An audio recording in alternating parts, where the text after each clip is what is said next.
Mga may guys, so ayan naman tayo, mangungulit na naman tayo.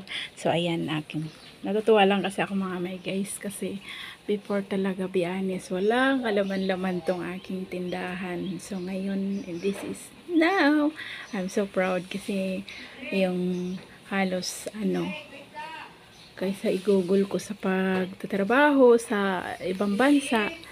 O, diba? Dito na lang ako maghirap at magsikap na na mapalago siya. Ever since naman mga may guys, ang aking puhunan lang kasi dito is nag-umpisa lang ako sa 3,000, and then now I'm so proud to introduce this my small store na kahit papaano pa unti-unti ko na nakukumpleto.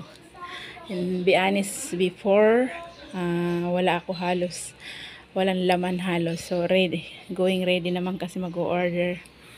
So ayan, nabawasan na kahit papaano. So before talaga may mga megas, wala talaga halos laman to. Ayan.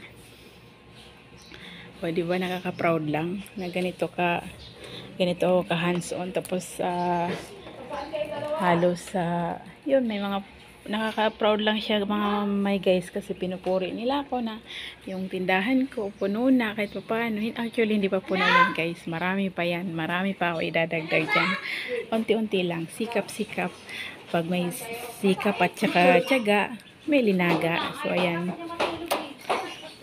mga may guys, yan lang. So dati dyan wala yan laman, ngayon